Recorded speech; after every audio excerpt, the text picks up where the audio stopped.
Hello, this is William Perkins again, Town Money Saver franchise owner down in Kentucky. This video is to talk about presenting the last two steps of the presentation of offer and frequency. In these two steps, we're going to really focus on selling them on why those two things are important. But we're also going to really focus on trying to sell ourselves and trying to convey to the customer why it's important to do business with us as a person and why they should want to do business with us and build value in those two steps. So in offer, we're talking to people about how to do the ad to get people to act, and how our ad in Town Money Saver will get people to act. And so we're going to say stuff like, hey, typically our ads have offers on them. Those typically come in the form of coupons. They don't have to be, but typically they are. And the coupons give us a way to convey more about our business and more about what we offer, and more about what you want your customers to know about, and the consumers that are considering you. So you could have the best ad in the world talking about how you are a great house painter, but if your offer says 10% off house painting, I might be looking at it going 10% off of what? What do you charge? Do you charge $500 a room or $100 a room? I mean, there's a big difference, and sometimes consumers are scared to get you on the phone knowing that you're going to try to sell them $10,000 in house painting, thousands of dollars in house painting, and they, and now you've got their name and their number, and you're going to bug them to death, and they'll try to avoid those situations.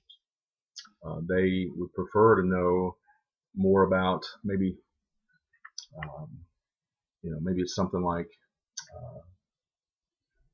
putting a price point on it. You're going to get this much food for this much price. Two can dine for $19.99. Or if it's house painting, I might say my coupon might be like $50 off any job at $500 or more. Or it might be one room 10 by 10, one 10 by 10 room for for $199 or something. And then people can kind of measure off the room. Or you see carpet cleaning ads where they say we clean 5 rooms for $99. Then the disclaimers that tell you the size of the rooms. Or maybe it's $39 a square foot for granite. I can kind of I can go in and measure my countertops and get a general idea of how much money we're looking at. And if that's in my budget range, then I might call you. I got a better chance of calling you because it sounds like you may have something that I can afford. But if that's totally out of my budget range, I'm probably not going to call you, and I'm not going to waste your time or my time if I can't afford it. So, it's real important to create offers that educate the consumer and also motivate the consumer. So we want them to clip it and bring it in. It also helps us to measure Town Money Saver. It's probably only half of what Town Money Saver is going to generate for your business, because there's going to be some people who don't clip the coupons, or they clip it and forget to bring it in, or whatever. But just by seeing your ad, it's created an impression, like a billboard or something else. Just seeing your ad, it creates an impression and could affect them, making them think of you when they need something. So there's not a way to measure that, but what you can measure is the coupons that come in, and that's again probably about half of the value of the ad that was to that business. These offers as well can be aggressive or not aggressive. Percentage off coupons that are under 50% typically don't work as well. Some businesses will say, let's do 10% off. Sales tax is 6%. At restaurants, people leave tips of 15 to 20%, so 10% don't sound like much. So fixed dollar amounts are better than percentages. Typically in most businesses, the very best coupon is totally free. Free chicken sandwich. Just bring this coupon in and we'll give you a chicken sandwich. Just give us a try. That's going to be the very best. Your next best is typically a buy one get one free, and your next best is a buy one get one half off. Then after that is like a $2 off of 10, which is just a flat discount. The more generic you can make it, the better. When you say $3 off of a purchase of 2 spaghetti dinners and a lasagna. If you order that, then you get $3 off. Really narrowing down who wants that.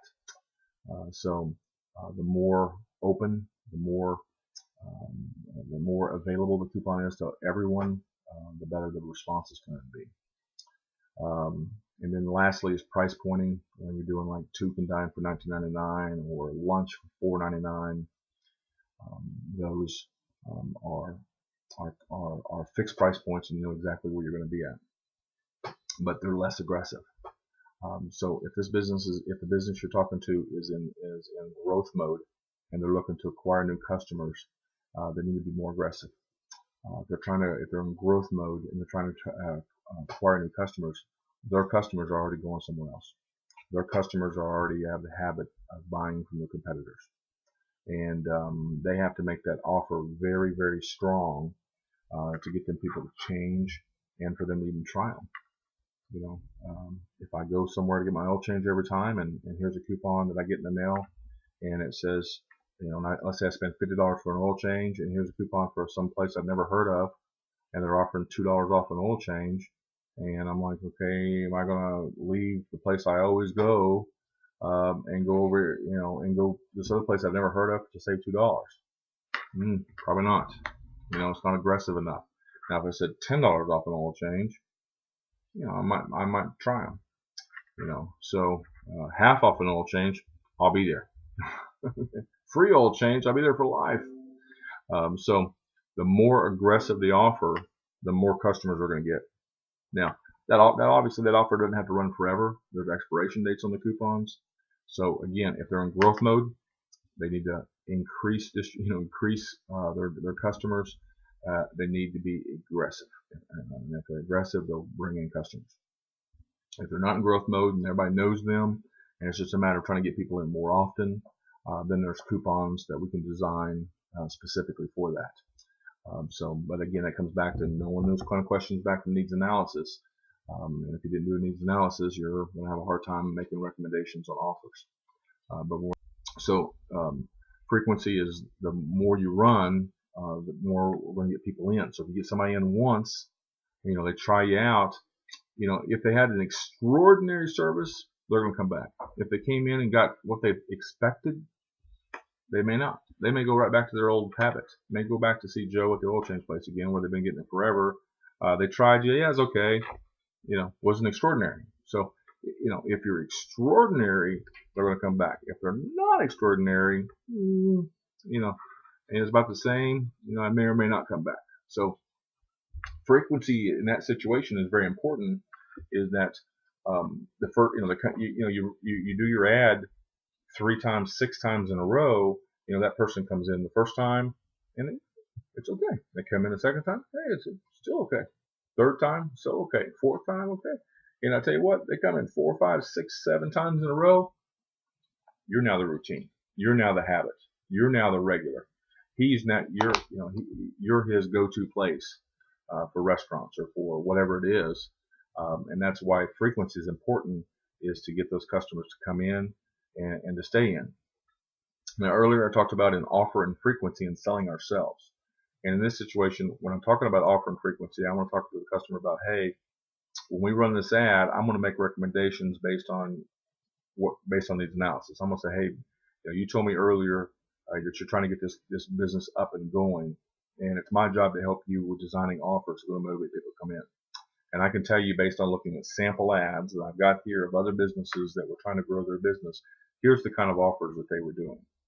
And then the next part of that is that after every month there's going to be a different ad. So every month I'm going to give you a call, or I'm going to stop in and I'm going to say, hey, John, how's it going? And I need the communication, and I need feedback. I need to know what coupons are working well and which ones that are not working well.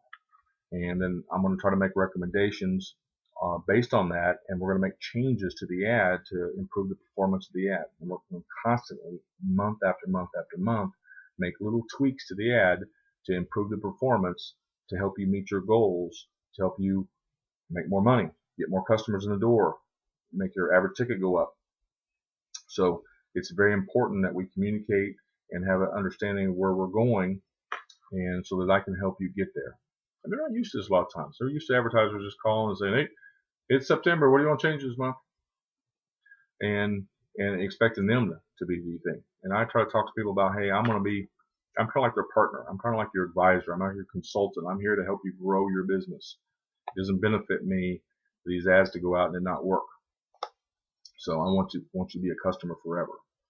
And then in addition to that, so we're trying to acquire new customers. But the other part that I'm doing with them is I'm talking to them about their goals and something from needs analysis and so forth. So if I know they're trying to accumulate a certain number of customers or they're trying to get to a certain level, again, we're going to tweak the ad every month to increase performance. But at the same time, as we start getting closer to those goals, we may start tweaking those ads down a little bit. Maybe we started off, maybe we got a restaurant that's brand new and they're just getting started. In the best situation, maybe they did something really strong and they said, hey, a free chicken sandwich for coming in. And the they probably got a ton from it. But the next month, maybe we do a buy one get one free, and maybe we do that a month or two, and depending on the performance and reaching the goal that they're wanting to reach, maybe we tweak that. Even though it's working good, if they're getting close to their goal, maybe we tweak that down to buy one get one half off. So it increases their revenue. People are coming in already. We know them. We love them. Any kind of coupon is going to get us in. So we tweak the coupon down a little bit to buy one get one half off. And then after we do that a month or two, then we change the coupon to maybe $2 off of 10. And we keep coming down as the business becomes more well known and more appreciated, and more people have more value in the business. And then in doing that, we should be still getting a good response from the coupons, but we're increasing their revenue, and therefore we're increasing their how much money they make. So I'm actually telling the businesses about this and how I work with them to increase their bottom line and make them more money. And here's one of the ways I do that. And I explain to them about knowing their goals, tweaking the ads, and then adjusting the ads and adjusting the offers and helping them make decisions that's going to make them more profitable. The other thing that's going to happen here is you're going to get people to commit to longer term contracts. Again, a lot of newer people, a lot of people that don't make it in our business, one of the issues is they sign people up on one-time contracts. Don't get me wrong, the guy that runs a Christmas tree store don't need to run all year. But if the guy sells submarine sandwiches, that guy needs business every month. And the guy that does heating and air, they have to have people calling them. So those people do business year round. So you've got to sell the importance of frequency and why it's important to run on a regular basis. Otherwise, people will say, let me try it once and see how it does. And if it does great, then I'll run all the time. And that's no different than saying, hey, let me I'll go down to the gym with you once and I'll try it. And if I lose a couple pounds, then I'll join. Well, as we all know, you're not going to lose 2 pounds in their first visit. Okay. And same thing with the ads. This is the worst ad they're ever going to do is probably going to be their first ad. We've not had a chance to test the waters. I tell people all the time that advertising is like fishing, and you don't cast your line in one time and make a decision if the fish are biting. So you're constantly casting it in and making adjustments, and hopefully there's feedback every time. Sometimes there's not as much. Sometimes you cast it in, you reel it in, nothing happened. You didn't get any nibbles or bites or anything. Sometimes you cast it in there, and as you're pulling it up off the bottom, you feel something. So you're constantly taking that information that you're getting as feedback and making adjustments. And same thing with the advertising. I'll need feedback from you, the business owner, on what kind of calls you're getting, what are they calling about, what kind of coupons are people bringing in, what are they not bringing in, what are they not asking about, and trying to find the right kind of give me the best information where I can make the best tweaks to the ad to get the best performance of the ad and help them meet their goals and help them make more money. And that's it for this part of the video.